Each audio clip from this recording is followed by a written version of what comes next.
of the alcohol, la la la la la la. Just line 'em up and we will drink them all, la la la la la la. Well, my mother always said, if you want to drink all day, you best start in the morning, son, 'cause that's the Irish way. We don't get drunk, we get awesome, and every other mother will agree. We don't get drunk, we get awesome, so order up around for you and me. We don't get drunk, we get awesome, and every mother must agree. We don't get drunk, we get awesome, so order up around for you and me, and you and me, and you and me. Let there be whiskey. Hey, everybody. Welcome once again to Nerds with Alcohol. I am Russ. And I'm Chris. And this is episode 235. 235 back in the virtual nerd basements. Welcome once again to our lovely, I don't know, just virtual nerd haven that we do every week. I'm sorry for the lateness. The lateness is my fault this time around. And actually, in all honesty, we very rarely have we ever started late. And so this was my fault, unfortunately. Well, okay, wait. Let's define late then, because we're almost always late. Well, we've never started like a half an hour late like this now. Yeah, significally late. A few minutes here and there. A few minutes here and there. I don't count that. But I had to go to and Tavern Nights, that's like 15, 20 minutes. That's traditionally. I had just like a regular D&D game. Yeah, exactly. That's why we do it that way.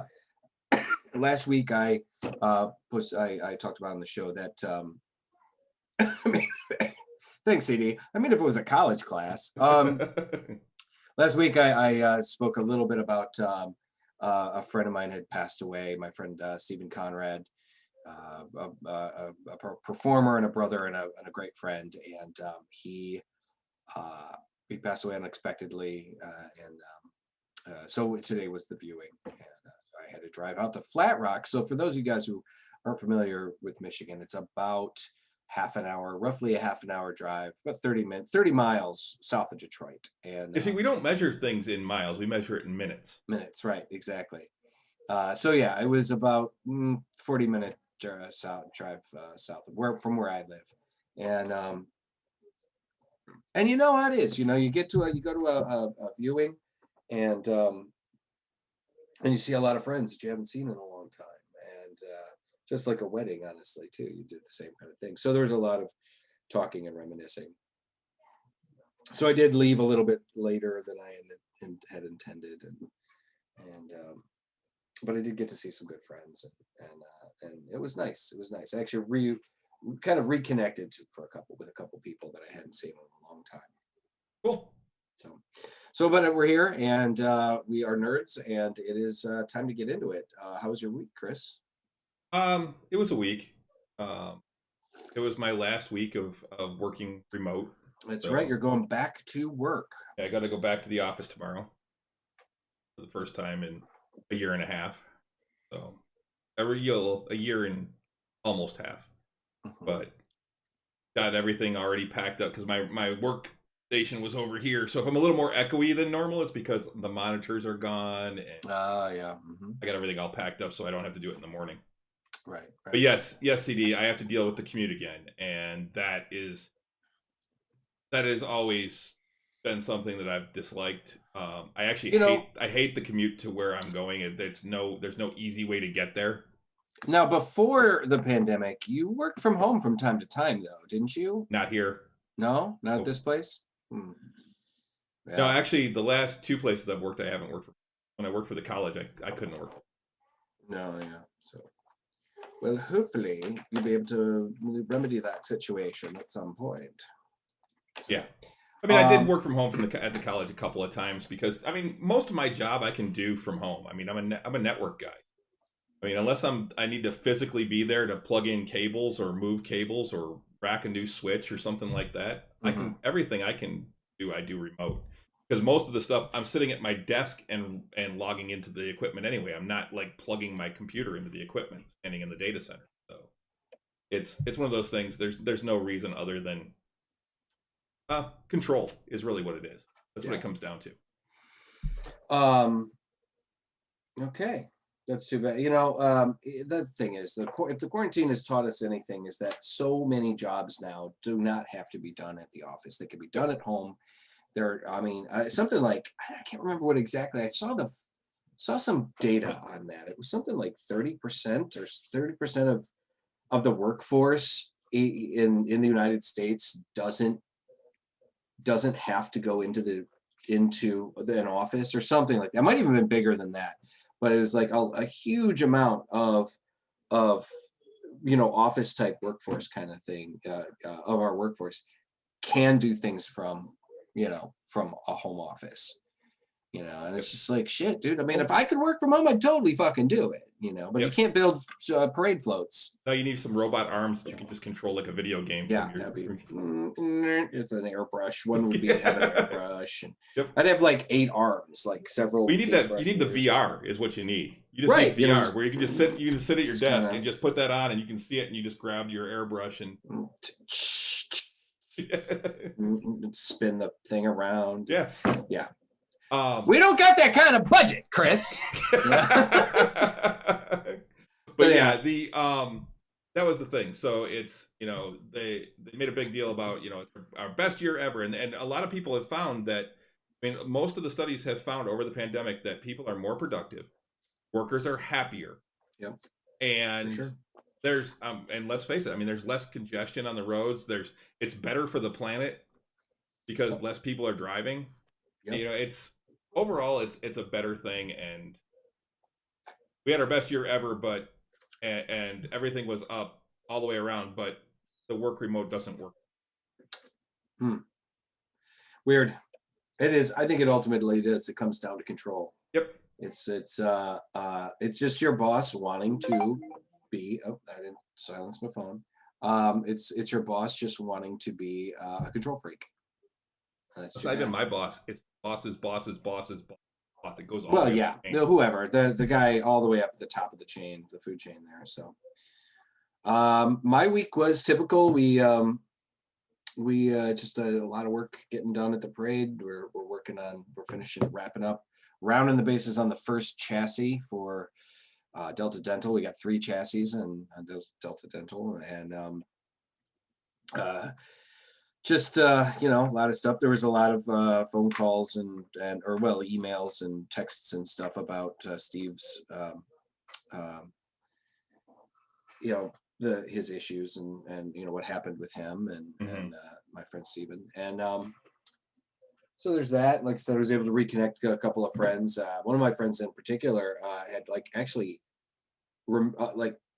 unfollowed me unfriended me on Facebook because of political reasons. Basically, he's very, very conservative and I'm not, and he felt like he just kind of didn't want to. He was divesting himself of things he didn't want to see. Not that I'm a huge liberal poster, I don't do a whole lot of posting of liberal kinds of things, but I think I kind of fell into that category. And he even texted me. It's like, hey man, I love you, but I just can't. I'm removing a lot of the things I don't want to see on my Facebook. I'm like, all right, fine.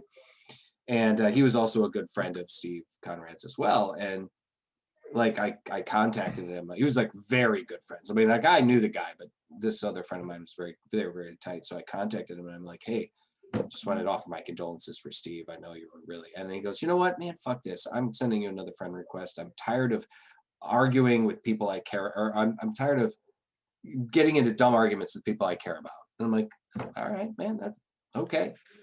I don't know. I did think it was, at least when he did unfriend me, when that happened, he contacted me first. It's like, hey man, I hate to do this, but so, but anyway, it was kind of a typical week, and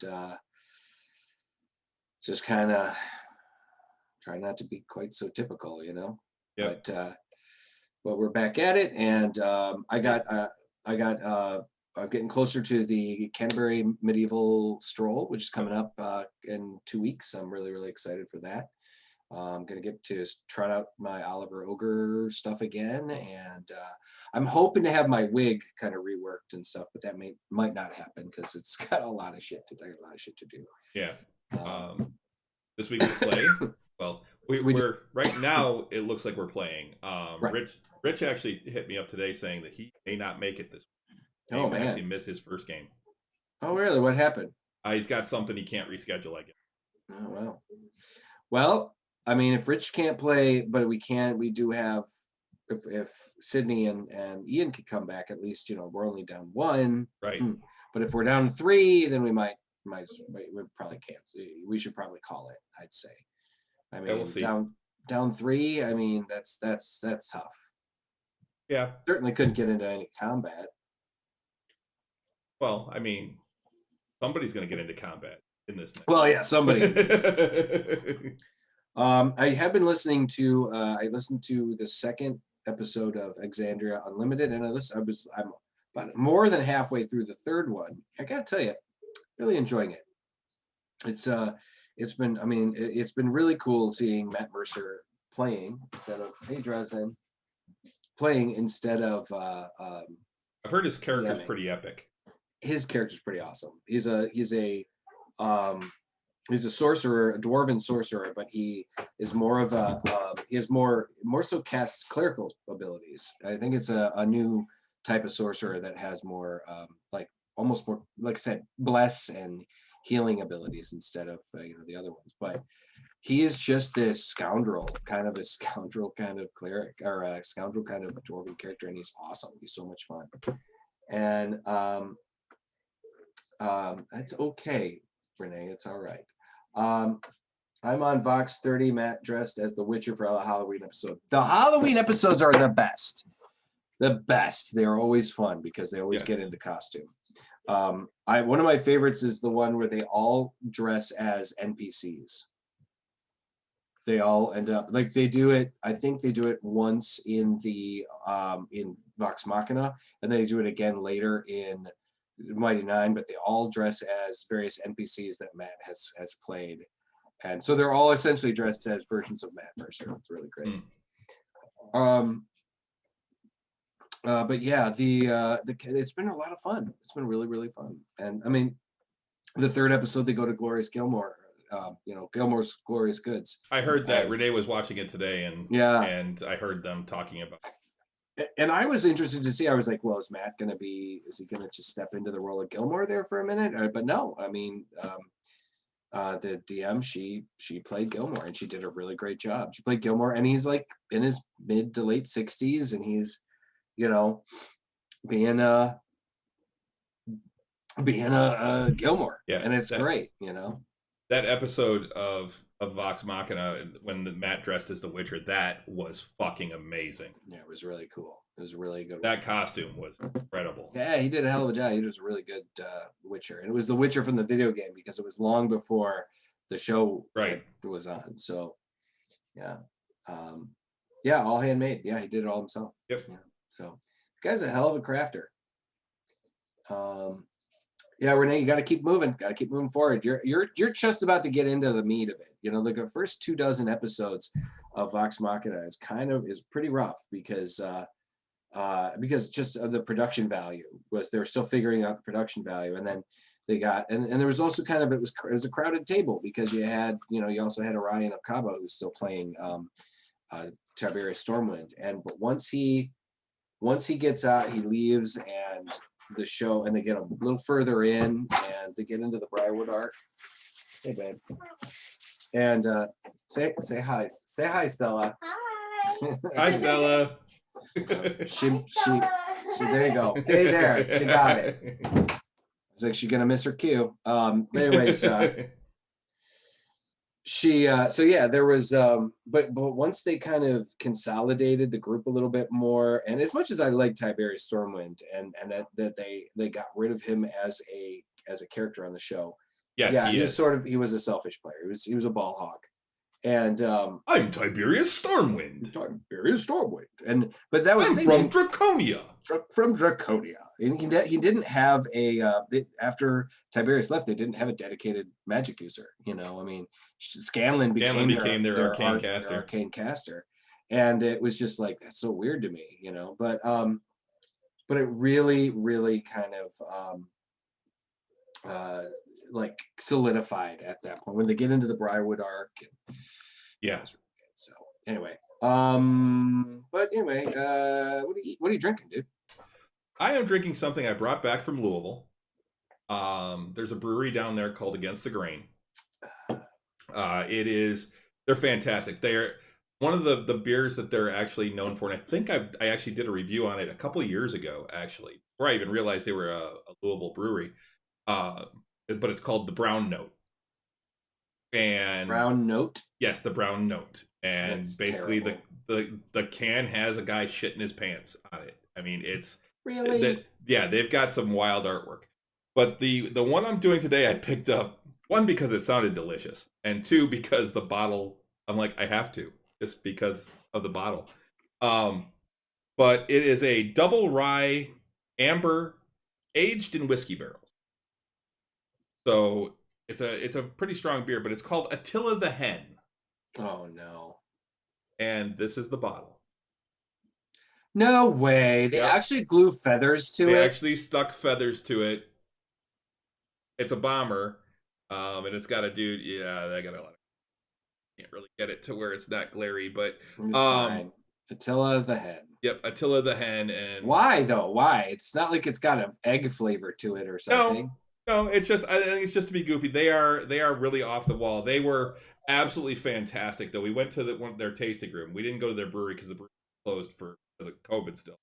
But we went to their tasting room in the Highlands, Louisville, and the bartender was awesome. Both bartenders were awesome. One of them finished up his shift and he came out, sat down with us, and had a couple of beers. Just hung out and talked with us. Really good time.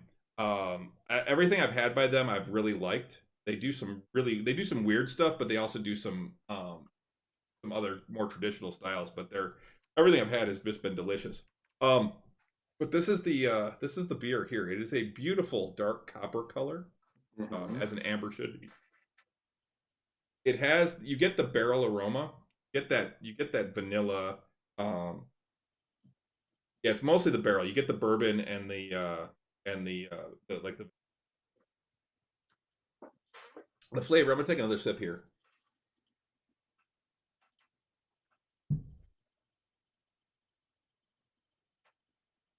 And this has a lot going on.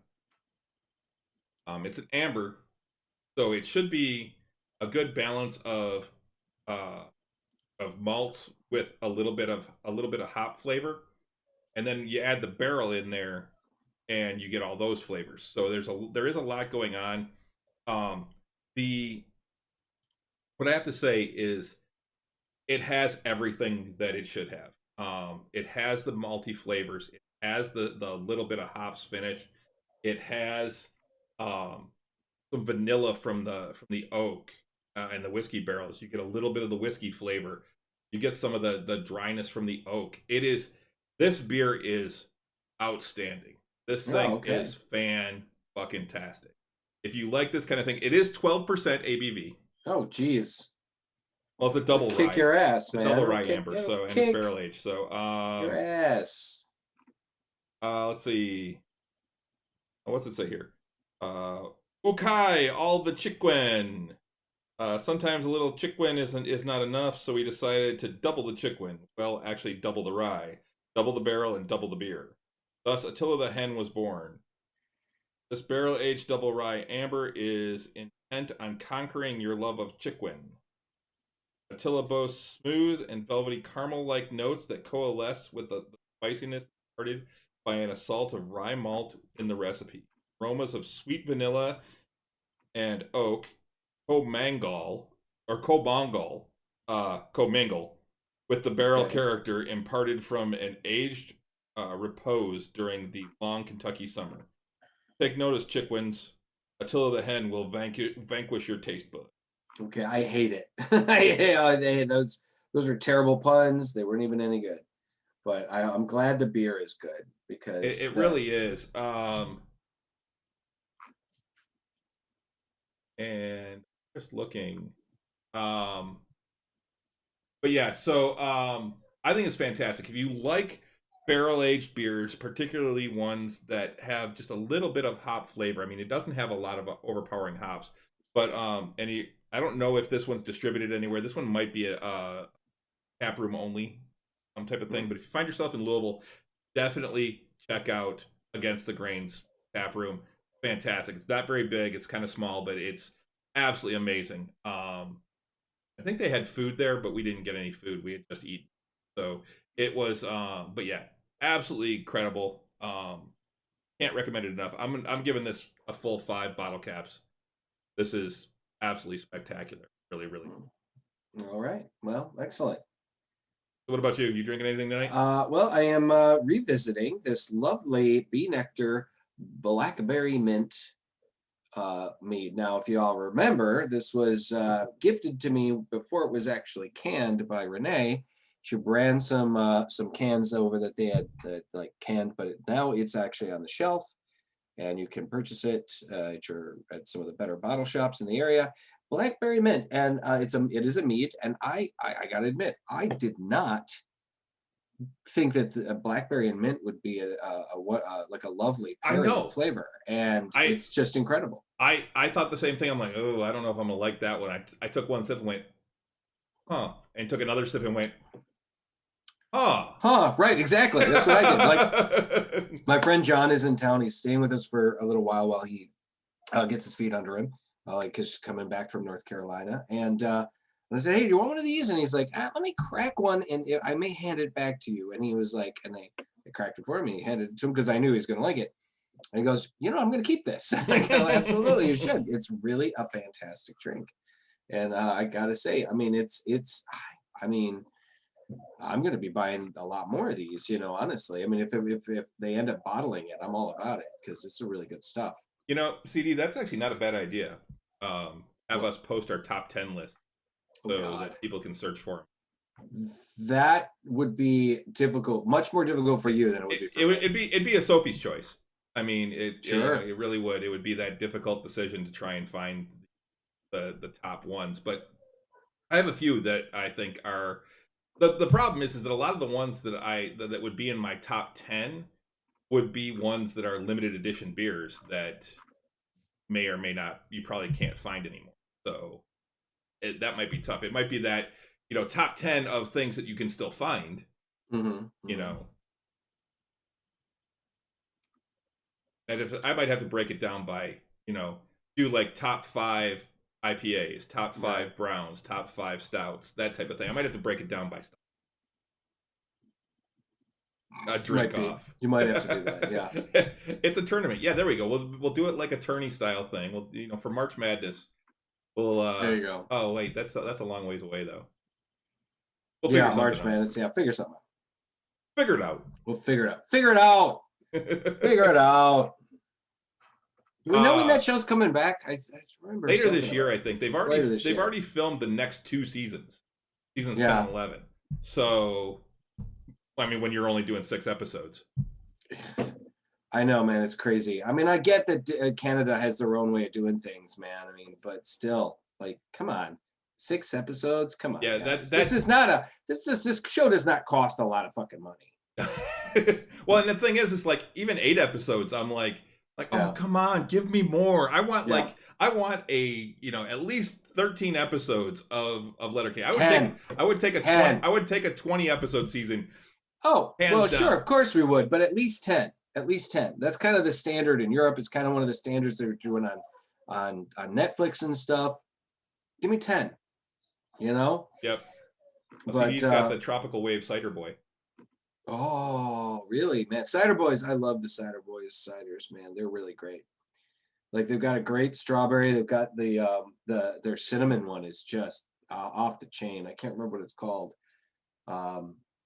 But man, it's really hard to find in this area. Like, every once in a while you can find some place that brought some in. But I want to say last time we were at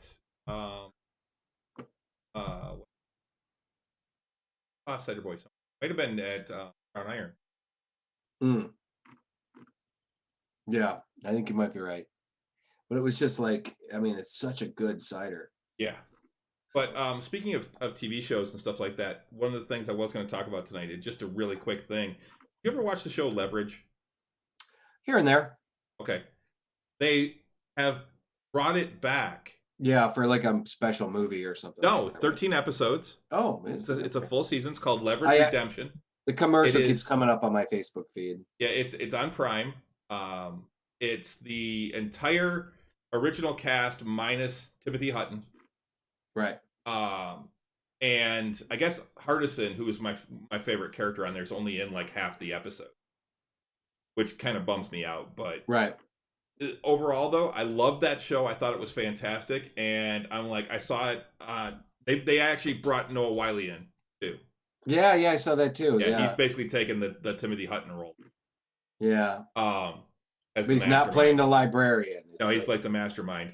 Right. Which is funny because the guy that plays Elliot, Christian Kane, from Angel and stuff, he actually was on The Librarian. The Librarians, right? Correct. Yeah. Well, I think they're all TNT shows, so I wouldn't be surprised if they're all kind of produced in a But this is a Prime show now, and it's I'm like, I will definitely check it out. Okay, yeah, I don't know if I will, but it was one of my favorite shows. I loved Leverage. There was such a good chemistry between the cast, and it was just absolutely hilarious. And I like that kind of like heist show. It was kind of cool. Yeah, I caught it here and there. It was all right, but it was never one of those shows that I'm like, I gotta watch this all the time. So I did. I watched it every week. Right on. Very cool. So, but yeah, that was the only thing I was going to bring up with that. All right. The other thing. Well, to recap, Blackberry Mint. Oh yeah. Blackberry Mint from B Nectar. Check it out. And you are drinking Attila the Hen from Against the Grain. Jesus. Okay. One of the feathers fell out. So Black Widow opened last weekend. Correct. I have not seen it yet. I have not either. 200 million worldwide. No, 158 million over the weekend. Really? I heard 200 million worldwide. 150. I looked it up on Box Office Mojo earlier. Okay. 80 million US, 78 million internationally. That's pretty fucking fantastic for a movie, the first big real movie to get to really hit the theaters, I mean, theaters are barely just reopened, like maybe a month and a half ago. F9 was the first big one. Yes, okay. But that's the 9th one in a series of all the same movies. Now, granted, This is like the, This is one 27th movie in the series of the MCU. But yeah, But it is a movie too that we have been anticipating and waiting for over a year, and it is also a movie that people have been clamoring for a very long time. Yes, and it really showed that people were ready to go back to the movies. Yeah, it really did.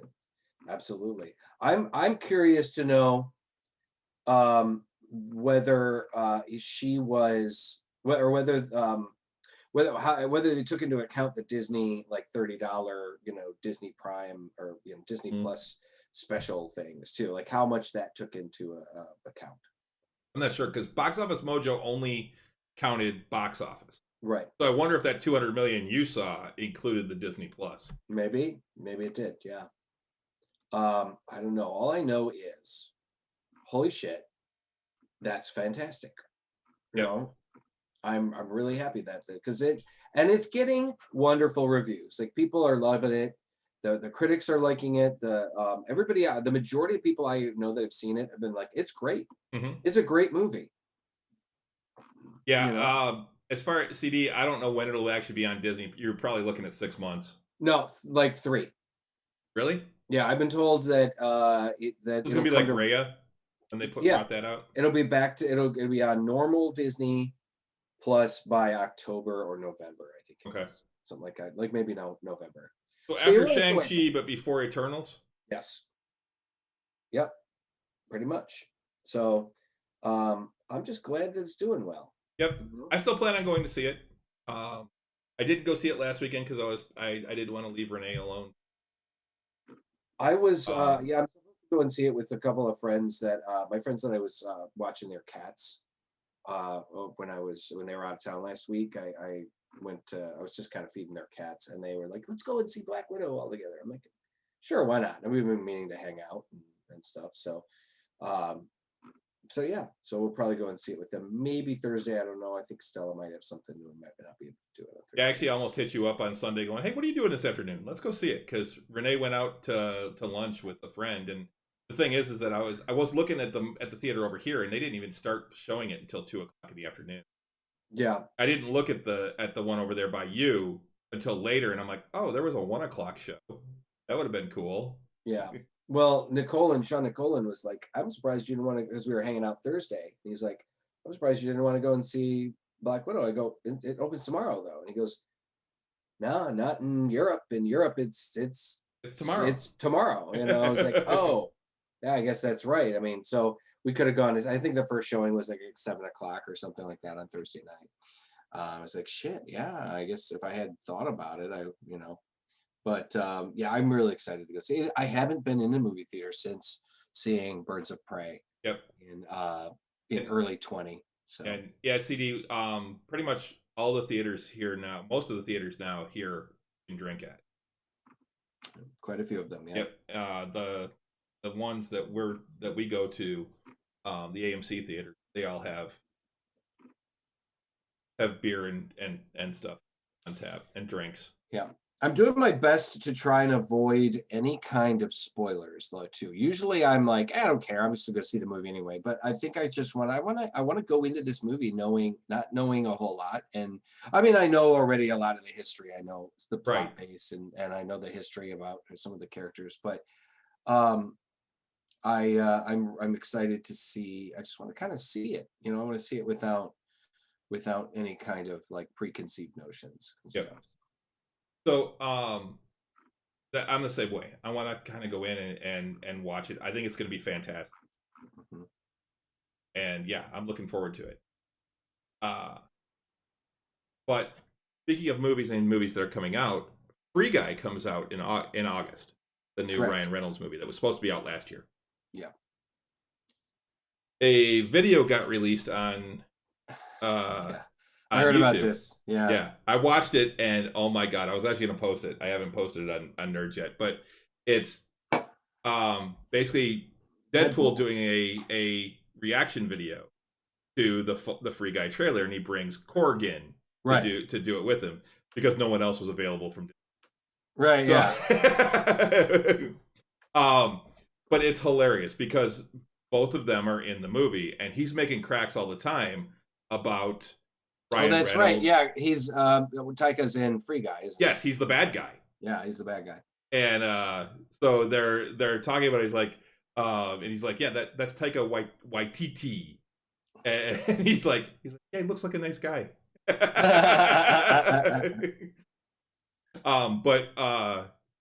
But it's Deadpool's making cracks about Ryan Reynolds. Like, look at his face. It's so punchable. Yeah. Well, apparently it is now established now that Deadpool is in the MCU because this is him interacting with another MCU character. Yeah. So. But yeah, there's some really his reference to when at the end when he's talking about it and he says talking about how he doesn't think the movie looks good, but and then he gives like a thing there. I don't want to spoil that one because that's probably the best line of the entire thing. Yeah. And it's absolutely hilarious. It's but yeah, it is very funny. And he starts talking with Korg about how do you get into the MCU? But yeah, that's I'm looking forward to that. Did you see the Deadpool 3 poster? Yeah, I think that's just a fan made one. I think it is too, but that's fucking hilarious. It Thanos. is. You look like Thanos. But yeah, it's just kind of they rehashed some of the stuff from the original, right, but it's just like the little things on there, like the "you look like Thanos." Oh yeah, for sure. He even makes a joke about it in Deadpool 2, something like, slow your roll, Thanos, or whatever it is. I can't remember exactly what it is. It's been a long time since I've seen that film. But, yeah, I mean, I'm really fucking excited, dude. I mean, I'm really excited to see where they're going to go. We've got so much Marvel stuff coming up. We've got, of course, the finale of Loki tomorrow. and it's it's going to be fucking awesome. And we're I'm just what's coming next. I'm really excited for. I cannot wait. I'm looking forward to She-Hulk and Moon Knight, and I want to see them reintegrate. What if? Well, speaking of, I was just going to talk about that. Actually, that's a good segue. I mean, this new What If cartoon is going to be amazing. Now, it doesn't start until August 11th, so we got some time. We got about 3 weeks or so after this episode of... Which is what we had between Falcon and Winter Soldier and Loki. Correct. So it gives us some time to kind of I think it's going to be recover from Loki. Exactly. And we've got some really, really cool stuff. And we're going to see they've teased a lot of different things. Now, for those of you guys who don't understand, What If was a series of comic books that Marvel put out and has put out consistently, like kind of on again, off again over the years, since the 70s, where it is they take a storyline or a situation or a thing that happened in the Marvel Comics universe and they tweak it a little bit. What if something else happened? Yes. What if Killmonger saved Tony Stark? Right. What if Peggy Carter got what became the super soldier and not Steve Rogers? What if T'Challa was kidnapped by the Ravagers and became Star-Lord?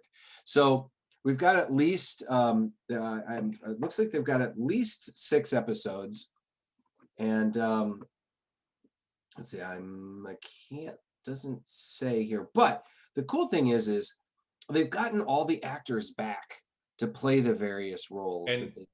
And this was Boseman.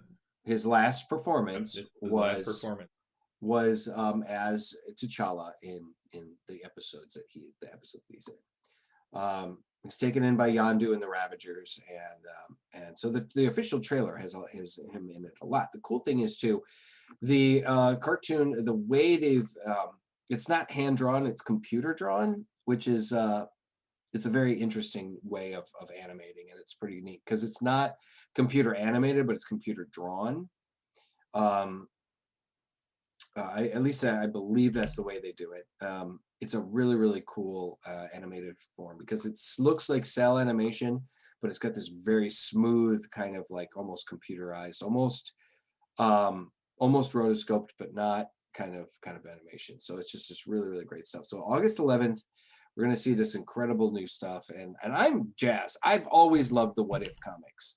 I've always loved the concept of like, let's take these characters and put them in odd situations or different situations. What's going to happen? What would happen if we did this if something went completely sideways or in a different direction? And some really, really smart, really cool storytelling has come out of What If. So, but yeah, they've featuring the voice talent of multiple MCU actors: Haley Atwell, Chris Hemsworth, Michael B. Jordan, Josh Brolin, Mark Ruffalo, Sebastian Stan, Tom Hiddleston, Sam Jackson, Karen Gillan, Paul Rudd, Jeremy Renner, Michael Douglas, Dominic Cooper, Sean Gunn, Natalie Portman, Taika Waititi, Toby Jones, Jeff Goldblum, Neil McDonough, Shimon Hunsu, Michael Rooker are all part of the series. I think the only one they weren't able to get back was pretty much RDJ. I think the guy that does the voice of Tony Stark is not RDJ. So a little side note there, unfortunately, Robert Downey Jr.'s father passed away last week, Robert Downey Sr. And so that's unfortunate and sad for him. He was the man was in his mid-80s though, so it wasn't like horrible and tragic. It's just he was an old man. So my a little tip of the hat and tip of the drink to Robert Downey Sr. On your way. So yeah, What If will be the MCU's 4th Disney Plus series following WandaVision, The Falcon, and the Winter Soldier and Loki. It will be joined by Hawkeye and Ms. Marvel, which are both expected to debut later this year as well. So crazy exciting. Speaking of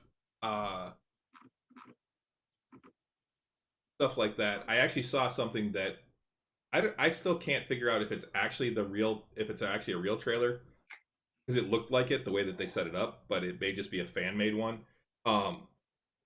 with some additional footage.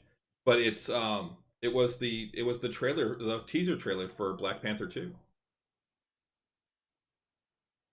And I watched it and I'm like, nah, because they're showing like some stuff from Black Panther and stuff like that. I'm like, nah, this has got to be a fan made one.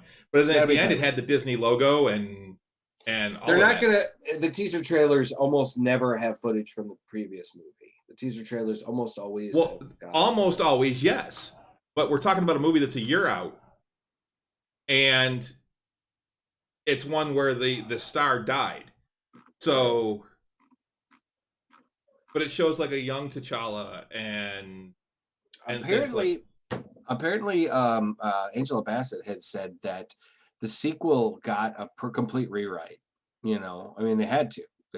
I guess they had completely different plans, and then when Chadwick passed away, they had to go a whole nother direction. So, you know.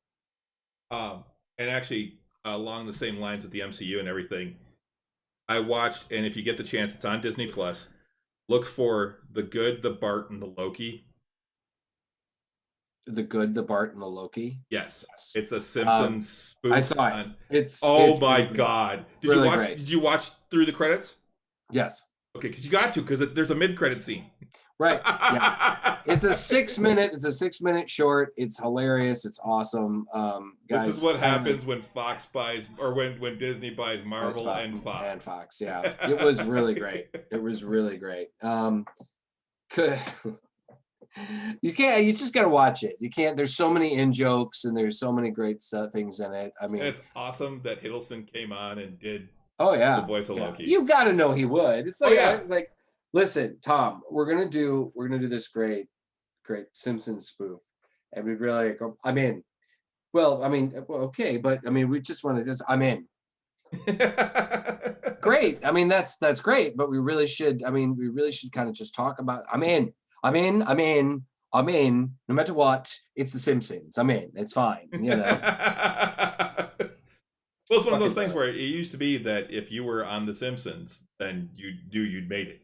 You kind of made it, kind of like being on the Muppet Show when we were kids. Like if you're on the Muppet Show, or if you've been spoofed on some of the other different shows and stuff, you knew that you had made it. I mean, even Michael Jackson did a voice on The Simpsons. Sure, yeah, absolutely.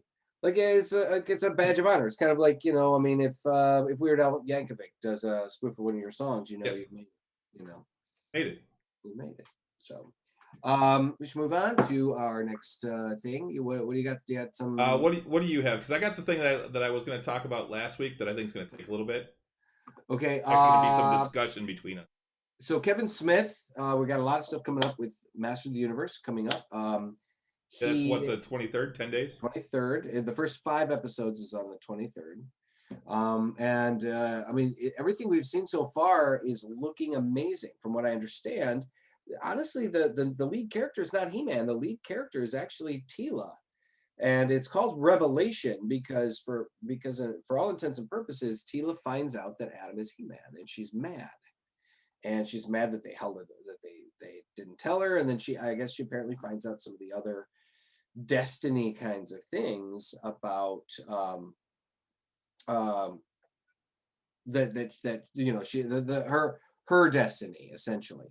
But Kevin Smith had also revealed that originally, instead of Master of the Universe Revelation, the title was going to be Masters of the Universe, The End of the Universe.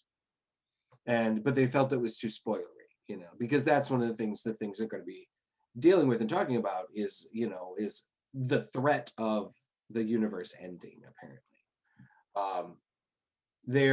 I mean, everything that I've seen so far looks really incredible, and I can't tell you how excited I am for this cartoon.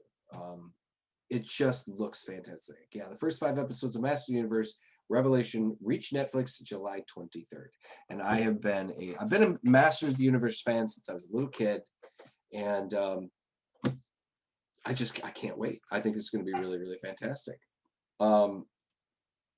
So I got a couple of quick hits here. Apparently, Catherine Hahn will return to the MCU as Agatha, hence Kevin Feige. Who is one of WandaVision's leading lights? It was Agatha all along, naturally. Catherine Hahn's peppy neighbor next door turned secret sorceress may have been a huge hit with fans, but it's one many assumed was a one-and-done appearance. Not so. Marvel Studios president Kevin Feige has heavily hinted in a new interview with Rotten Tomatoes that Agatha is in line for a return to the MCU. Someday soon. You will see Catherine Hahn in Knives Out 2 next, then maybe an assortment of other things, but within the MCU, it can't come soon enough. Let's put it that way. So, I mean, that's coming from Kevin Feige. That means we will probably see Agatha again at some point. Feige, who usually keeps cards close to his chest in regards to Marvel's future, is especially forthright in this instance. That's exciting and suggests Han could seriously factor in down the line. There are a few roadblocks, however, not least of which was the WandaVision ending, in which saw Agatha lose her identity as the scheming Salem witch and so be forced to play the part of the housewife Agnes in Westview. But Marvel villains have gotten themselves out of worse predicaments before and lived to tell the tale, just ask Loki. He has cheated death and pruning for his new Disney Plus series. As Feige mentioned, Han is currently filming Knives Out 2 in Greece. The Rian Johnson-directed murder mystery sequel is packed with an all-star cast and returning Daniel Craig as Benoit Blanc. And the Agatha actor could have more irons in the fire as her star continues to rise. Agatha might not be the only big fan favorite to show up in Marvel Studios' project. When asked about the possibility of Tom Hardy's Venom appearing in the MCU, Feige gave a non-committal answer. Having been at Marvel for 20 years, I wouldn't dismiss anything. I wouldn't rule anything out. When and how and where remains to be seen. Any rumor you read online could happen between tomorrow and never. One thing that's definitely happening between tomorrow and never is the Loki finale. Now we'll get into that in a bit. There was that. I don't believe you've watched it, but Stargirl season 2 is coming this August 10th. So coming right around the corner as well. Stargirl season 1 was fantastic. If you get the opportunity, it is on HBO Max. It was originally on the DC Universe app, streaming app, but they closed that off and moved everything over to HBO Max. And it is a very fun show. It's a great first season, very much kind of Arrowverse adjacent. Arrowverse adjacent. They are part of the multiverse of the Arrowverse, and it's just this really, just a really great superhero show that has got some real serious family element to it, you know. And they talk about that Jeff Johns is the showrunner. Jeff Johns being one of the top writers and at one point the chief creative officer for DC Comics. He is the showrunner, and they're bringing in this year's big bad is Eclipso, the DC character, the DC villain Eclipso, a very formidable villain. They're also going to be introducing further legacy characters of the Justice Society. We're going to be bringing in Alan Scott's daughter and his lantern, and Johnny Thunder's pen, so the Thunderbolt, and Speedster, the original Speedster Jay Garrick is going to be played by John Wesley Shipp, who played Jay Garrick on the Arrowverse, and he played Barry Allen in the original Flash original Flash TV show in the 90s. So it's going to be cool to see him back in the Speedster suit and everything. So you guys want to check out Stargirl real soon.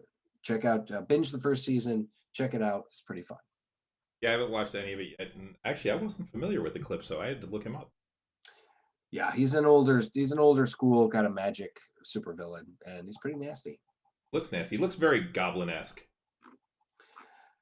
Yeah, but he's nothing like the Green Goblin. Nothing like the Goblin. He's mystical in nature. He's actually a demon. He's a possessed. He is a person. Well, he looks like a goblin because he's demonic. Sure. Yeah. He looks like a goblin. So, anywho, moving along. Let's. What were you going to talk about? So, actually, speaking of that, because he actually also looks kind of this way too, but there was a thing that came out a few weeks ago where there's an announcement of a new Driss Stewart book. Correct. A new Driss Stewart series that's coming. Yeah. And with that, Wizards of the Coast and D&D are changing the Drow. They're changing the lore. Yes. And I gotta say, I think it's shit. Basically, what they're doing is they're saying that the elves, the Dark Elves, the Drow of Menzoberranzan are a splinter group that followed Lolth underground. And that the majority of the Drow actually stayed up top and just disappeared to the north and into the woods. And nobody fucking knows that they're there.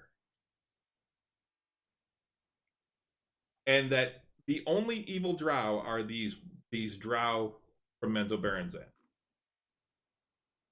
Which I know isn't the case because there's multiple Drow cities underground.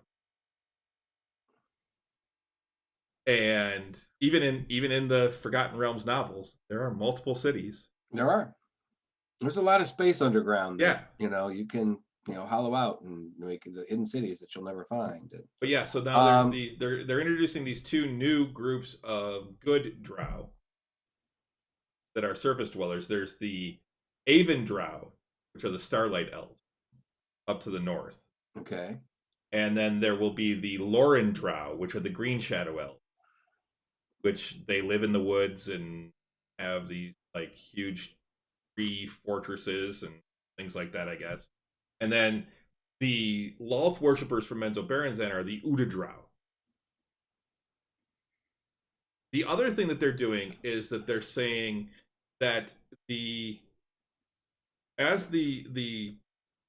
Uda Drow, because of their connection to Lolth, she marks them with her corruption.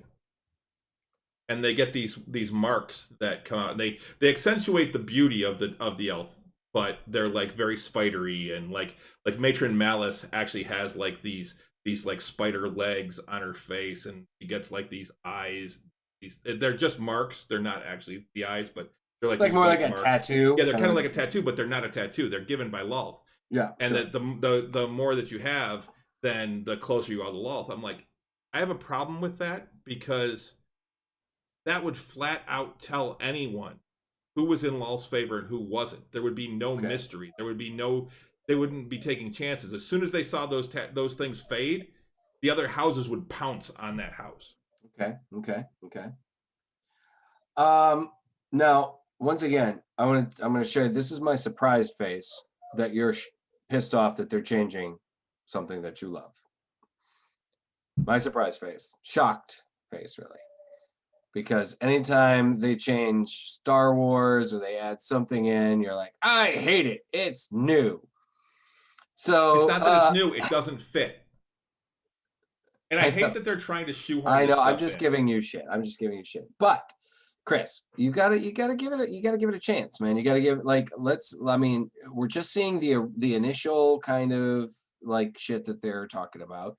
Maybe it could be cool. I mean, they're probably holding back a lot of that stuff. They're not telling us everything because they don't want everything. They want to save some surprise, man.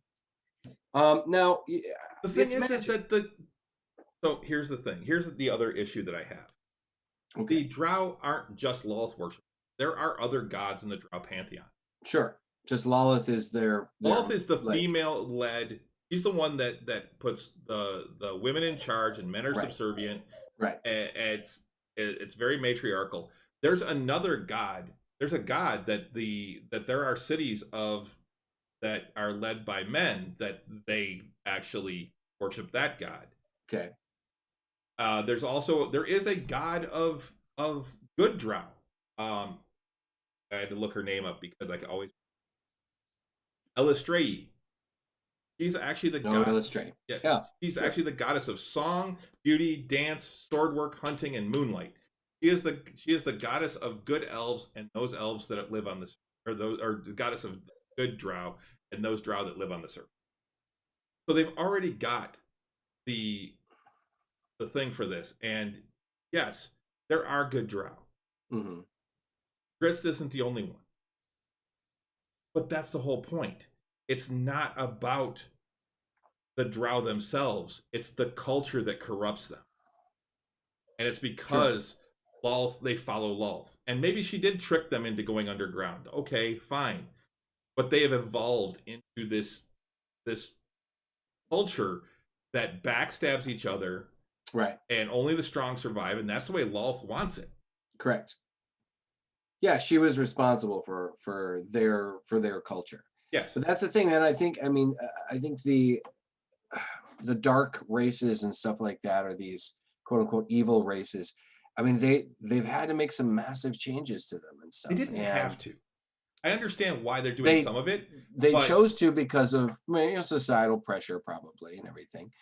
But I don't know, man. I mean, I'm not mad at it. I think a lot of this stuff is stuff that is probably a long time in coming in some ways. And I mean, some of it I'm kind of like, hey, do we really need? We don't need to get rid of race in D&D. I mean, exactly. it's not the same thing as, race in reality. It's Right. a So completely different here's the thing. difference. Race in D&D, they actually are different races. Right. Exactly. Races in humanity, in real life, Or there's not. one race. There's one race, right? There's different ethnicities. Right, correct. But by definition of race, there is only one race. Mm-hmm. Well, the other thing though is true. The thing about it though, ultimately, is if you can interbreed with each other, does it really mean you're a different race? Because elves can breed with humans, and dwarves can breed with humans, and humans can Actually, dwarves can only breed with humans in Dark Sun. In Dark Sun, that's correct. And they always produced like a sterile mule, yeah. Mule character, yeah. There was male, and they were always sterile. They were like or at the very least they couldn't. It's the same way that like horses and donkeys. Like horses and donkeys to create a mule, right? But even so, I mean, I don't know why they've never established a half dwarf. I think that'd be fine. Why wouldn't we have a half dwarf? That'd be kind of cool. But I mean, you can breed. Humans can breed with orcs, but they can't breed with dwarves. That's odd to me. I always thought that was odd. So there's a lot of interbreeding going on. There's a lot of half races or half, whatever. You would think eventually there would be just this giant mix, and it'd be like, most people in the United States. What are you? Well, I'm, a quarter dwarf and a quarter elf and half human. Right. Yeah. You've got the tieflings and the ASMR and things like that. So it's like, is it really? But still, there are some races that you don't see, counter crossbreeding with. You don't see humans, crossbreeding with centaurs or with what are the cat people? The tabaxi, things like that. But anyway, the race in Dungeons and Dragons is not the same as the race in humanity, and it's just in reality and stuff. And it's just silly that people were making a big stink about it. Now, I can understand the idea of why are the darker races or whatnot, or I understand the brutishness and people taking umbrage about the tribalness and brutishness of certain depictions. And okay, fine, I can see, I'll give you that kind of stuff, but I will tell you one thing, and maybe it's just me, but I have never associated a D&D race with a group of people like a negative racial connotation. Yeah. I've never given it me neither. Never given that a thought. I mean, neither. I've never got orcs and orc. That's nothing to do with the real world. It doesn't have anything to do with anything in the real world. And I think that people, when they do that, it's like, it's kind of that. I hate using this term, but it's very snowflakey. It's like, come on, that's true, guys. Come on, we got half dragons too. Yeah, you're finding ridiculous things to make arguments about. There's like, weird. It's like there's so many other things that we could be arguing about, or we could be talking about that is more important. And you guys are bringing up shit about, silly things about D&D that are just like, why? And I think one of the other games, I think it might be Pathfinder version 2, has gotten rid of race as a thing. Now you have genealogy, or you have bloodlines or something like that. So which is what they're talking about doing in D&D. Yeah. So instead of being a dwarven warrior, you're a warrior with dwarven bloodline. Dwarven heritage. Yeah, with dwarven heritage, which I think is, I mean, it's kind of the same thing. It's just you're just putting a different spin on the same thing. It's a different name. You're just renaming it, Well, and I mean, if they change the game mechanics, then maybe. But and they are to an extent, in that like all races now, you get your choice of like you get +2 to put into anything you can put in +2 into one thing or +1 into two things. or something like that. You can, or 3 points or something. Well, yeah, there's, instead of having a specific racial bonus, you'll Yes. have, so instead of getting a +2 to your strength and con for playing a dwarf and a minus to your charisma. You actually don't get a minus anymore. That was the thing. In 5th edition, they got rid of all minuses. Oh, You only got bonuses. Okay, so instead of a plus to your strength and con for playing a dwarf, you get a +2. You can put that plus anywhere you want. Right. Yeah. Which means that you really, I mean, to me, the one bonus of being a human that they gave was that you got a +1 to everything. Right. Correct. You rolled up your dice and then you got a +1 to everything. Yep.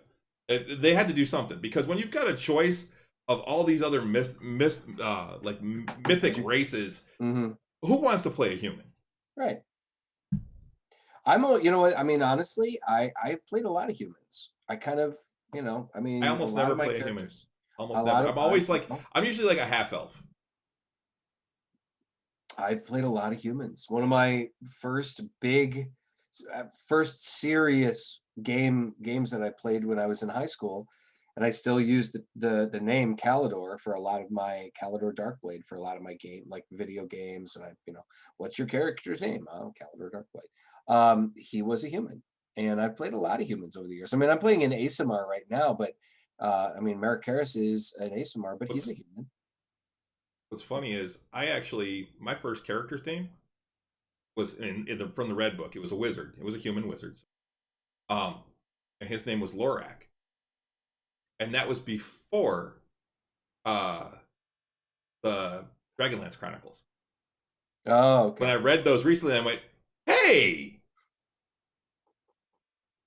I've been meaning to go back and read those again. It's been far too long. He's the leader of the Sylvanesti. Oh, yeah. The forest elves. Mm-hmm.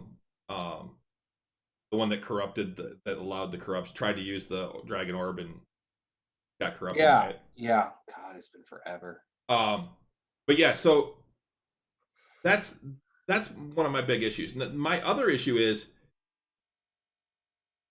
I don't understand how they're going to explain that nobody fucking knows over the thousands of years that. Now that's the bigger problem I have. Now see, one of the things they said is that the Drow in Menzoberranzan don't know about these other ones because all record of them has been expunged from their histories, which I can understand. Mm-hmm. Lolth being who she is, she wouldn't want them to know that there are other Drow out there. Sure. So yeah, I can see her making sure that they don't have that in their histories. I don't understand how they're going to get around because it was a big schism when it happened, and it was a war. How the surface elves don't know. When you're living a century or a millennia, I mean, and you've got all that, they're only like 3 generations maybe away from when this happened. Yeah. How do they not know that these other Drow exist?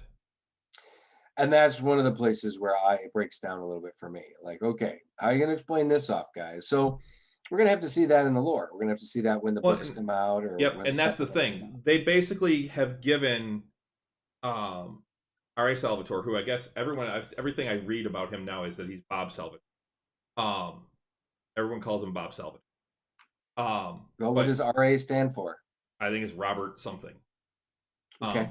Right. But I mean, but everything I see is they refer to him as Bob. So they basically have said that he is the one that is writing all of the lore for the Drow. Okay. He is the Drow lore master now. And whatever he Makes writes, sense. that's what the actual lore is going to be. So I didn't realize that they were still doing a dragon-like magazine. They're doing Dragon Plus magazine online. Yeah. At Wizards of the Coast. It's free. You can read it. You can download PDF copies. I actually downloaded the one there that was the one for that and read the whole Legacy of Drizzt thing. That's actually where I found. I put that short animated short up for Drizzt on the thing, which fucking amazing. I thought. And the fact that they got Benedict Cumberbatch to. Yeah, I haven't watched it yet, but I'm planning on it. But yeah, so that I thought was really cool. But I also didn't realize that there's fucking, after this, I think it's after this series, there are 36 Chris Stewart now. Yeah, there's a fucking lot, dude. There's a lot. I went back and started looking, and I'm like, okay, where did I stop? At 14. Okay. I've got some catching up to do. I have the collected edition ones that came out like a couple years ago, though. I have but not all of them are in those. No, they're not all in there. I have the 4 volumes of the first, like, it's basically the starter set. You know, it's like it's his appearances with the Harpers and those kind of things, and then it's got like, I don't know anything where he's worked with the Harpers. Yeah, he's like, wasn't he in the Harpers? Well, it's the stuff with Caddy Bree and Bruno. Yeah, that's the Heroes of the Hall. The Heroes of okay, but didn't he become a Harper? I thought he became a Harper. He may have later on, but well, either way, I was more. It's a matter of whether or not you want to read the books in chronological order or in the order that they were originally released, because he actually did a prequel as the second series. Right. Yeah. So I mean, and then that's what a lot of those are. It's the prequels. It's a lot of the some various stuff. And there's been more books written about Drizzt Do'Urden than any other like established D&D character. Yep. Like specifically him. I mean, yes, there were books, featuring Tanis Half-Elven and Sturm Brightblade and Raistlin and Karaman and the guys from, and then of course Kellamvor and Elminster and all these other characters. But I'm pretty sure that I think Drizzt has the most. Drizzt has the most books. Yep. But now they're calling it the Legacy of Drizzt. Right. So I say we wait and see what Mr. Salvatore and I will tell you this: the Greyhawk Drow are what I'm gonna make. Mean. Okay. All the ones you've met so far are. Yeah. So we should probably get into episode 5 of Loki. Yes. And then we need to probably. Holy shit! Wow. What a fucking episode! What an episode! I knew that this was going to be a like, people are like, what do you think is going to happen? I'm like, episode 5 will be an info dump. But it was so much more. It was so much more, sure. And then episode 6. And that was the thing. We were talking about it last week, and we're like, all right, it's probably going to be a lot of exposition. It's not going to move the story along a whole lot, and then we'll get a whole bunch in the end. No, it actually moved the story along, and for sure. Alligator Loki is like blowing up the internet now. Yeah, there's so many memes for Alligator Loki. It's ridiculous. I hate to tell you this, son. You're adopted. Yeah.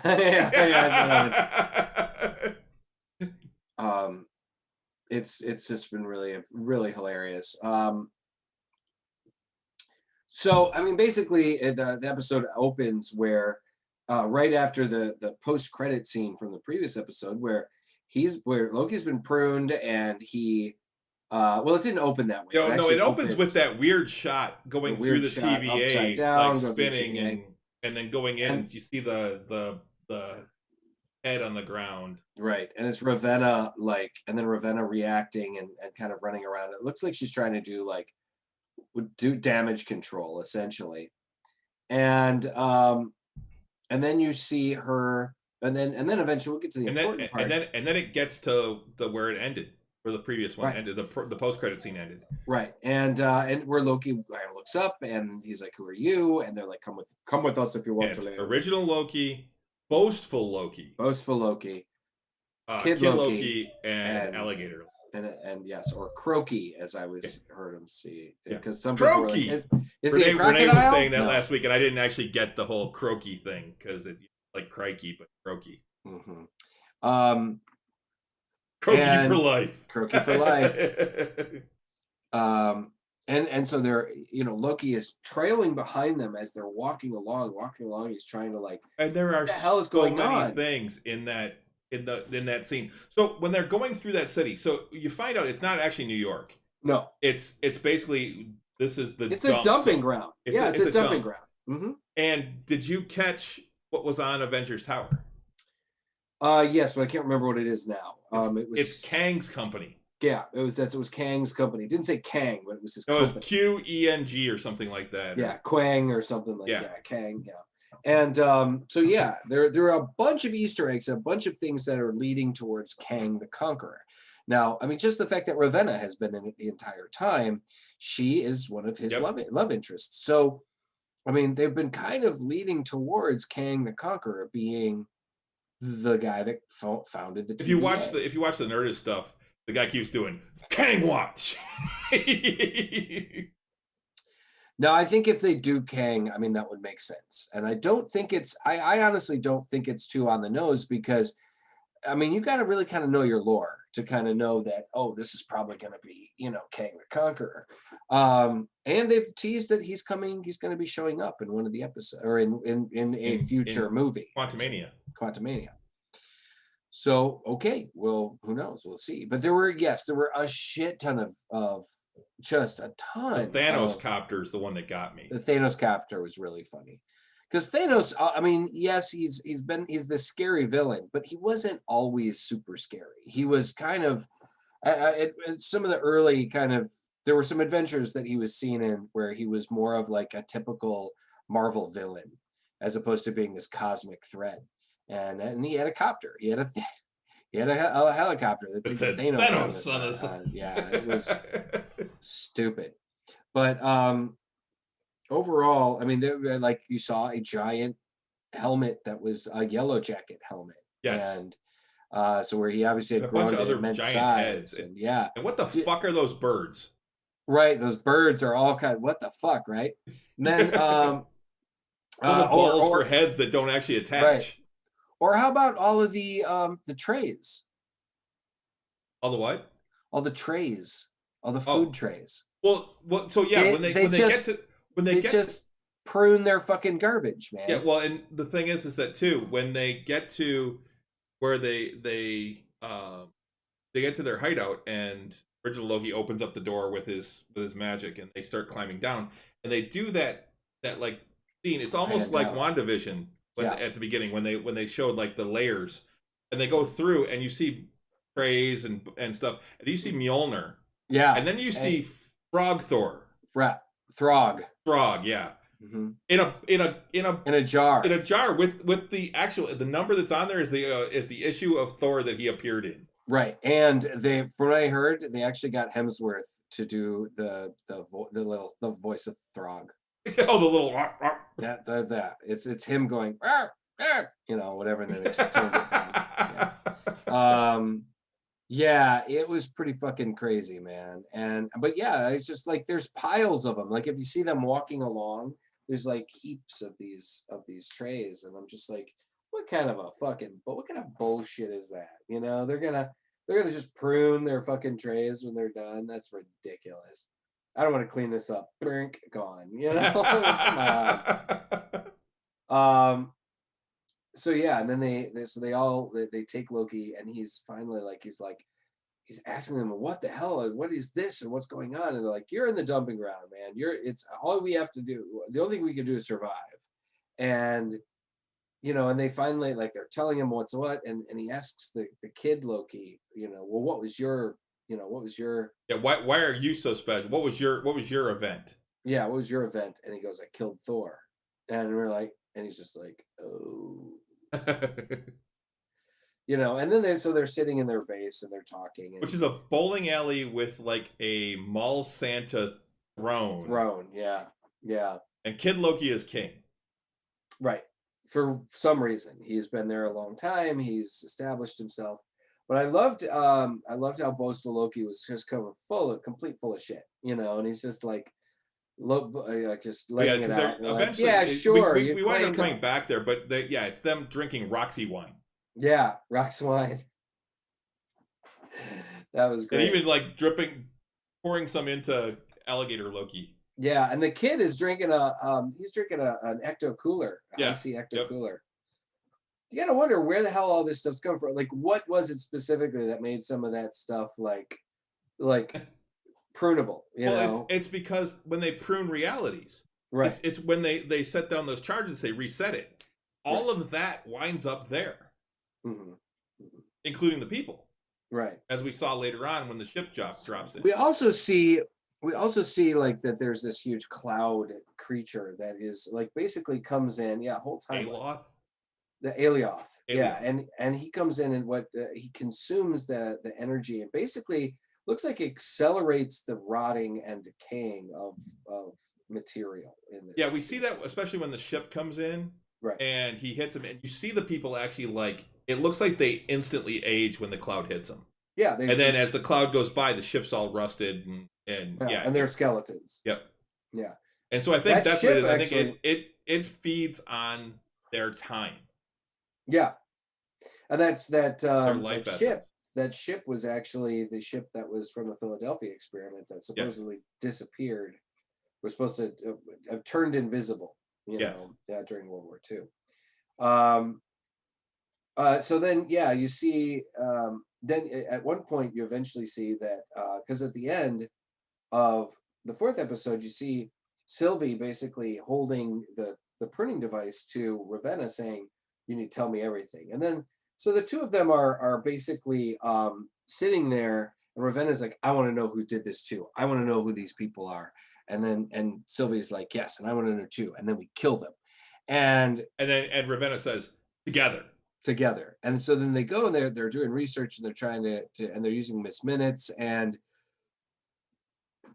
it's all a delaying tactic so that you find that out later. It's like so Sylvie is trying to when she brings up the Void spaceship. The Void spaceship, that could get through, and it's a prototype, and it's all bullshit, and they just are using it as a way to stall her so that they can get some guards in there.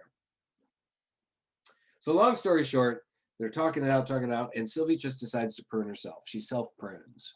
Well, yeah, she grabs Ravenna's time pad, right, and runs around behind the judge's table. Slips it in her back pocket. And she's back there and she's talking, and she's like, and they're like talking about, come on out and we'll talk about it. And she's like, yeah, no, I don't think so. Send them away and we'll, Yeah, and it's all just like I said, delaying tactic, and she finally goes, you know what? Yeah, she puts the temp pad away. Yeah, and then stands up. Boom. And they're like, she's self-pruned, and they're like, great. And Ravenna's like, good, she's dead. Good, she's gone. But Ravenna also knows. Sylvie knows that if she believes her, she knows that Loki is somewhere in the ether somewhere. Well, that he might still be alive. Might still be alive, and so she wakes up in what looks like a bird's nest, essentially, in an old school bus. And I was looking at that. I was like, man, is there something in here? Is there something, But she kicks her way out of this bus, and she is right, like Alioth is right on top of her. And she's like, but she's trying to run away, and she ends up briefly connecting with it, and she gets a vision. Right. And then you see this weird car with a piece of, this car with a big giant piece of pizza on the top of it, bouncing back and forth. And I'm like, and I'm like, well, of course it's got to be Mobius, I'm just like, that's obvious, come on. And it's Mobius, and she jumps in the car, and they speed off, and then she's like, and they're having these little conversations like, you hunted me like a dog. Yeah, sorry about that. And she was like, I was hoping to find Loki, but he's probably dead. And it's just like in this entire. You drive awful. You're driving right at it. Yeah. What's really funny too is like, I mean, they have this situation where they're like, I mean, so many. It's the likelihood that they would be pruned and land in the same area is ridiculous, because it's like there's so many. That's the things. thing. I don't think there is that much area. I think it's all right there. I think that everything goes to that same spot. It's a small area. There isn't a huge area where all this goes. I don't know, man. It would have to be monster. It still would have to be a pretty big area. You can't just. I mean, if they're pruning things pretty regularly, but that's the thing. If you look, it's just layered. It's just stuff getting layered on top of each other. Well, like a dump, like a dump. Yeah, maybe. I don't know, but I do know that it's gonna be awesome. This ending, and because they keep Now, one of the best parts, one of my favorite parts was too, like, was when Loki was talking to the other, like, original Loki, and talking Original to him. Loki is fantastic. It was Richard Grant, by the way, Yes. who's a great British actor. He's been working for a long time. He's done some really great stuff, and he did a great job. He even looked the part. I mean, even he made that costume look cool, man. I mean, that was rough. I man. saw That some of was his tweets and stuff like that about talking about his dad telling him when he was young, you really want to be in like tights and things for the rest of your life. He's like, I wish he was alive now to show him this. It was really great. And he even talked about, he's like, what was your event? What was your, and he's like, I mean, we're destined to die by Thanos' hand. And he's like, yes, Thanos. Oh, yes. Well, and he explains how he did, he talks about how, because that's the thing, Loki, the traditional Loki was a sorcerer. He wasn't a guy that used knives or swords or whatever else. He was a sorcerer. That's how he set himself apart from Thor's brutish, you know, his warrior type of thing. He was a magic user. And he said, he goes, you know, no offense to your daggers and whatnot. In Norse mythology, Loki was a god of magic. Right. And he's like, but a Loki's true power is in his magic. And so he explains to him about that and about how he got so good at his magic that he was able to create an illusion that even the Mad Titan, that even fooled the Mad Titan. And he kind of just snuck away, slinked away found a planet and just chilled there. But after a while, he missed his brother and missed home and missed whatever. So he's getting ready to go and go looking, and that's when the Time Cops found him, you know, the TVA. So and they pruned him like immediately. So yeah, I just can't call him the Time Cops because then Van Damme's going to show up. Van Damme's that's a bad scene. So, but I really loved, jump up and do the splits on the counter. I loved how shut up.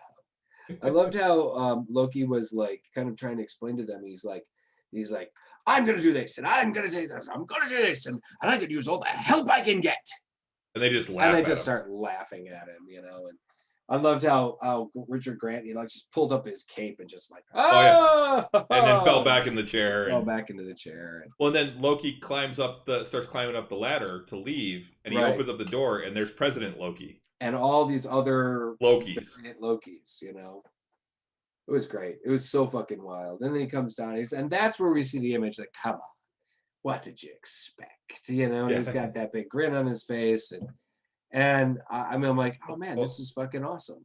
And then you find out that boastful Loki is actually the one that gave away their position, and he's like, I'm gonna be king now, and he's like, President Loki's like, nah, I'm king. And then all the other Lokis go about that and turn on him. So because they're Lokis. They're all Lokis. They're all going to turn on anyone at any time. And exactly. And the second that they try and improve themselves, and this is something that comes up, the second any of us are trying and improve ourselves, we get pruned. Right. It comes back on them and stuff because that's not their role. Their role is to be a foil for the heroes. But I think we're going to see a different. I mean, this is going to be different. This is. I mean, and like Loki, the Prime Loki is going to show them that that's not necessarily the case. I mean, particularly when they take down the TVA. Now, so basically, Loki finally convinces them, and they all escape when the big battle's going on between. Right, they're fighting all. Well, and actually, Alligator Loki bites off President Loki's hand. Yeah, and it's great because his reaction is the best. He's just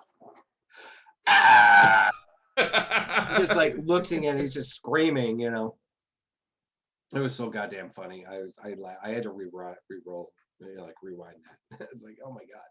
But yeah, so they leave, and Loki basically says, "I'm going to, if the Alioth lives, then it can die, and I'm going to kill it. Right. I'm gonna go in. I'm gonna find its heart or its brain or whatever, and he stops. He's like, and do what I have to do. Right. You know, it's." And they're like, all right, if that's what you think, and I guess we're in, you know. Like, we'll get you to it, but that's it. Yeah, and then they do. They walk they walk and they and that's when we see the ship fall and land and then start Yeah. firing at it and it doesn't do anything. And they see a car coming. And like it's usually pirates or cannibals. Right. Or cannibal bandits. Yeah. That was pretty funny too, yeah. And it's like so, and then it turns up, yeah, hey, that's the car. It's with Mobius is there and Sylvie's there, and you know, Loki goes running over there and he's like happy to see Sylvie, and he's just as happy, pretty much just as happy to see Mobius too, and it was great, you know. But I love the reaction too, because Sylvie's like, "You were just going to attack it, weren't you?" Yeah. Well, that's a stupid thing, you know. And he's like, "Well, what was your plan?" I'm gonna enchant it. Enchant it, yeah. And it was that was, you know, that was pretty cool. She's like, "Look, I touched it. I was able to get to link with it briefly," and so yeah, it was really cool. I mean, like how they did it. They, you know, and it was funny too because she's like, "Oh, you're gonna kill it. That was your big plan." And then the other's like, "Well, we had some, you know, we had some doubts and whatever, you know," and that was some funny shit. It was like overall, man, it's just like the dialogue has just been really fantastic.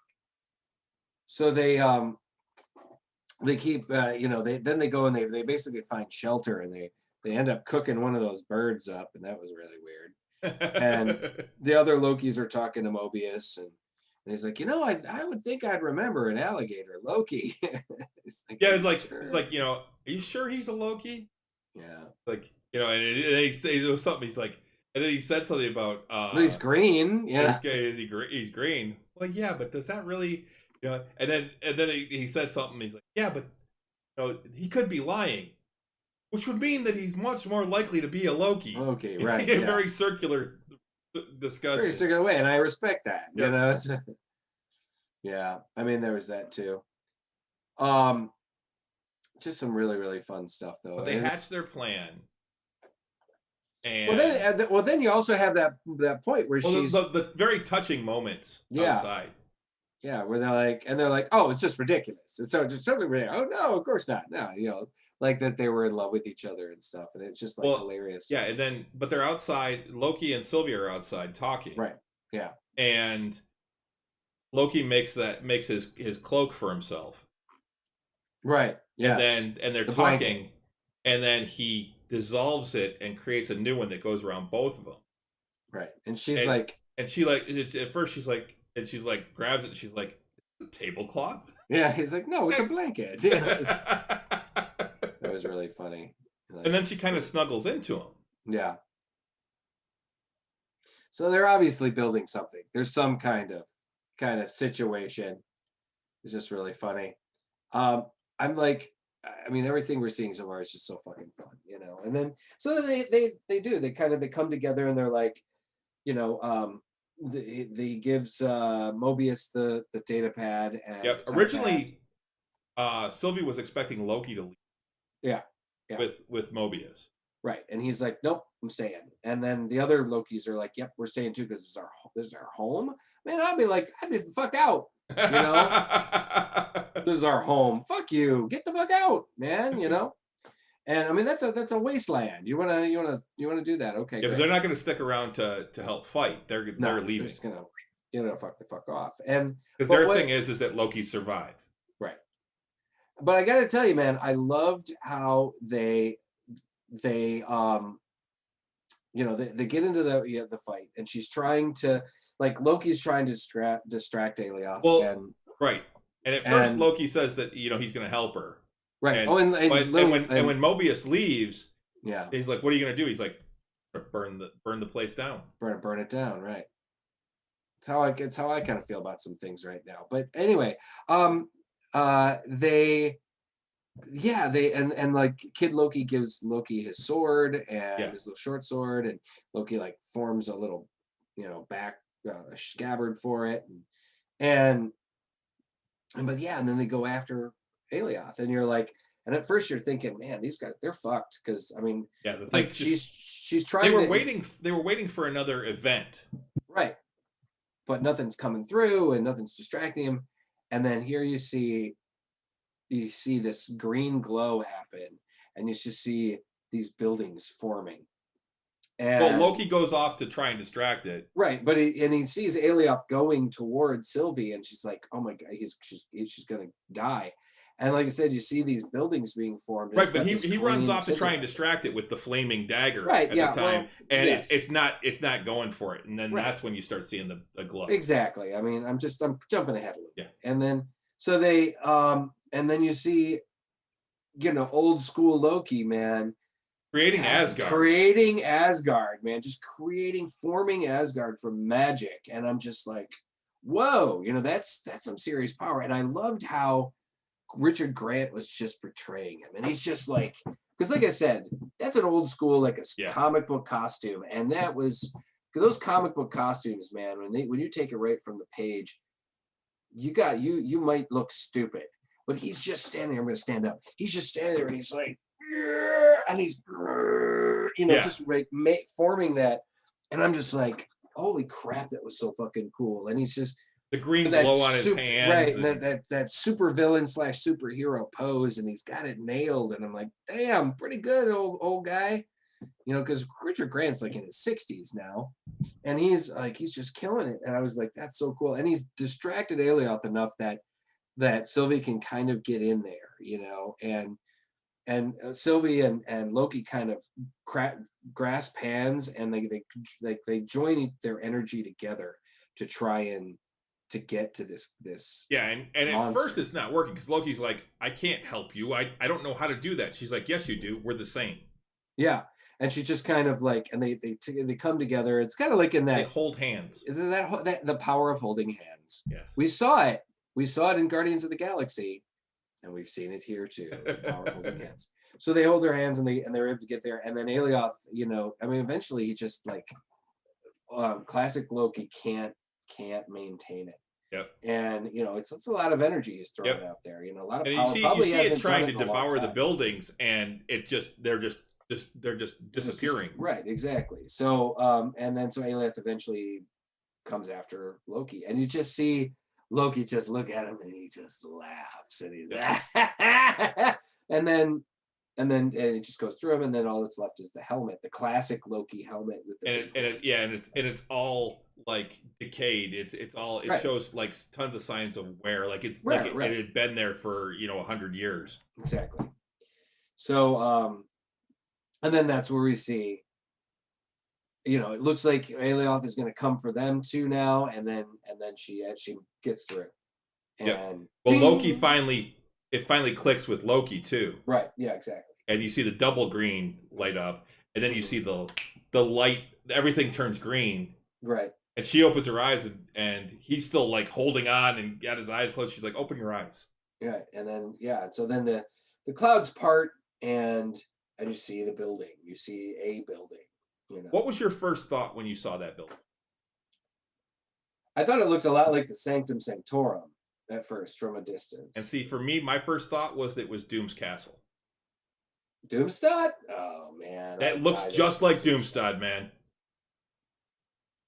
It's not going to be Doomstad. No, I know it's not, but that was the first thing I thought of. Sure.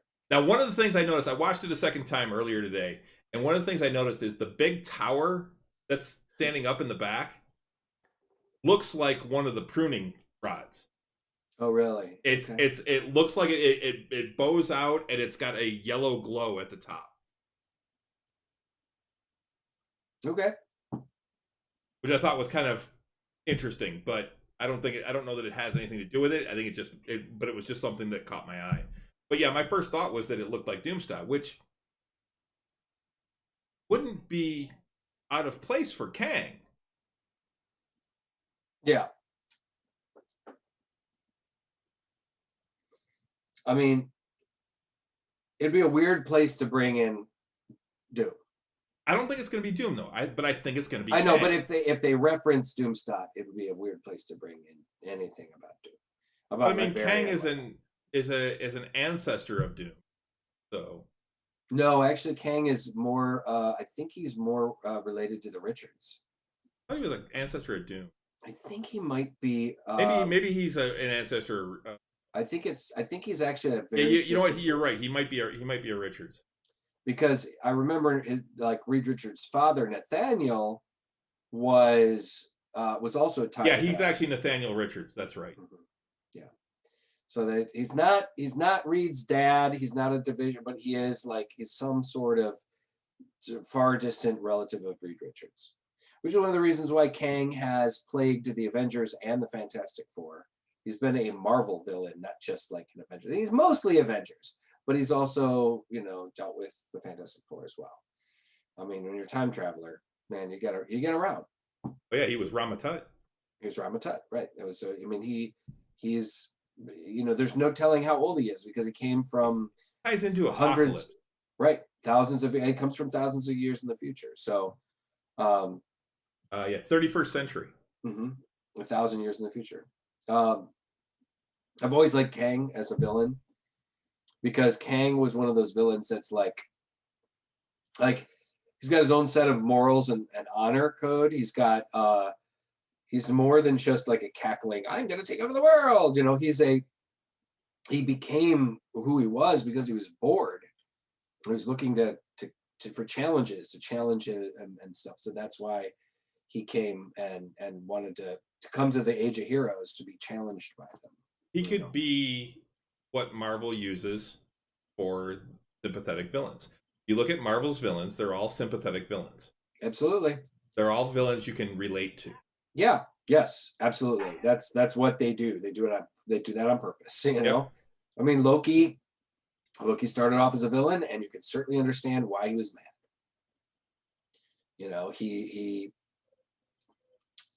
He's got a lot of reason to be. Got a lot. He was lied to for hundreds of years. Killmonger is one of the most sympathetic villains I've ever seen. You can understand where he's coming from. Absolutely. So, so we'll have to see. Even Thanos. Sure, Thanos, you're totally understandable. He's not wrong that when it comes to the idea that there are a finite amount of resources. Absolutely. He is a feather. I'm like, what is fucking flying over here? One of the feathers flew off from the ceiling fan and it's floating over past my monitor over here. Thanos is a cosmic conservationist. So yeah, absolutely. Yeah. The majority of the villains in the Marvel universe have been sympathetic. You can at least understand why they're villainous. Obadiah might be the least relatable. Sure. Yeah, because he was just a greedy monster. Yeah, he was just a greedy bastard. But in Iron Man 2, Ivan Vanko, totally understandable. Yeah. In Iron Man 3, Aldrich Killian was less sympathetic. He's not so sympathetic. He wasn't sympathetic, but you understood his motivation. His motivation for being the villain that he was essentially like, I'm going to show all these motherfuckers out there that underestimated me, and he did.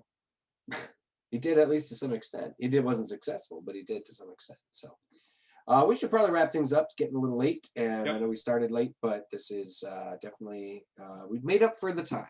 Guys, thanks for joining us tonight.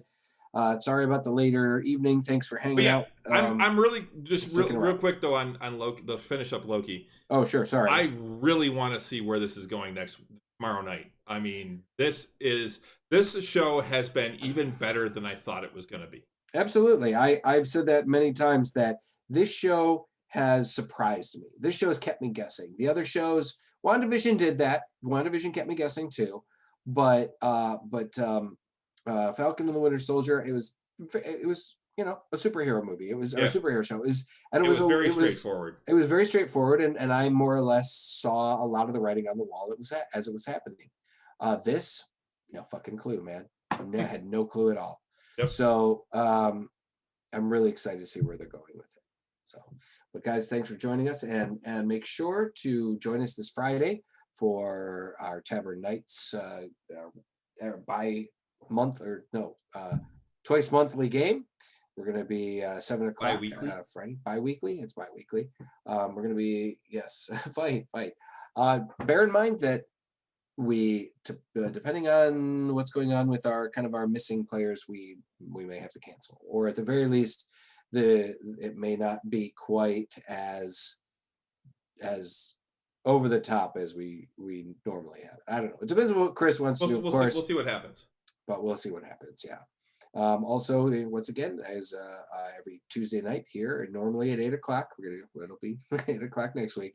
We have our Nerds with Alcohol show. Be sure to join us. Tell all your friends about us, guys. We're at 44 subscribers. If we can get to that 50, that'd be great. We're really just kind of looking for some help here. If you're gonna sit around and listen to a couple of aging Gen Xers talk about nerdy shit, that's what we're here for. So guys, we were nerds before it was cool. We were definitely. I was talking about that at work today. Just like being like being nerdy. If I was 10 years younger, just being the cachet that we would have for being nerds right now, man. It's just like we were nerds when it still got you beat up. Yeah. Oh, for sure. Picked on, bullied. Yeah. You had to be careful who you told people or who you told that you played D&D. Yep. Because you might get the shit kicked out of you. Yeah, you're a Satanist. Boom. Oh yeah, that was the great one. Oh, yeah. But yeah, Satanic Panic, man. Yep. So you can follow us on most of the social medias. We're on Facebook, Nerds with Alcohol Show. We are on Twitter, right over there underneath. Underneath Russ, at Drinking Nerds. We are on Instagram, Drinking Nerds, although we haven't posted anything there in quite a while. Are you trying to see it? Yeah, you're not gonna be able to see it. I can't see anything. It's back behind your camera a little bit. It's behind there. It's a little behind, so you can't really see. You got to get on the other side. Go around go around your desk, and you can see it then. I'd have to go under the desk. Go around it. It's in the corner. I can't do that, guys. But yeah, so that's about it. We'll be back on Friday, like Russ said. So guys, we're on iTunes, the Google Play Store, Spotify, Stitcher, iHeartRadio, radio.com, and of course, you can find us. You can download and stream all of our episodes at www.nerdswithalcoholshow.com. And and then check us out on YouTube as well. Yeah, if you miss a show on Twitch, you can catch it on YouTube. Other than like the shows where I'm playing video games, which I haven't done. Right. I've been so busy. Get on the Facebook page. Tell us what you think about Loki. We want to hear what you think. Yeah, let's start a discussion on Loki. Your things are, what your theories are about Loki. Do it. I want to know what you're thinking too. So thanks, CD, for sitting in with us. Thanks to anybody else who was sitting in with us. Renee. And, Renee, I know it was Renee. It might have been just the four of us tonight, but I know we had 5 at one point, I think. So I don't know. I wasn't paying that much attention. So, anyways, good night, I try guys. not to pay attention to how many people. Yeah, it gets depressing if we do that. Well, for me, I'm not doing this for that. I'm doing this for the people that are paying attention and are actually, of course, that are being here for us. It doesn't matter to me how many there are. And all those lovely people that download the show and listen to it later on, we love you too. Yeah, we're actually approaching, I think, 5,000 downloads. That's really podcast. That's great. That's fantastic. That's great. This year, dude, you realize in a couple of months it's going to be 5 years. 5 years. 5 years. Hopefully, as things are reopening and we can start doing some more mobiles, we can start doing some more convention appearances, things like that. We can start really kind of pushing the show a little bit more. So. Yeah, we might have to do those as like special episodes type of thing. Oh, sure. So. Exactly. Yeah. So anyways. All right. Have a good night, everybody. Yep. Hope everybody has a good week. I think on that note. Until next time. Sláinte. Sláinte. Yeah, that was okay. All right. Have a good week, everybody. Good night.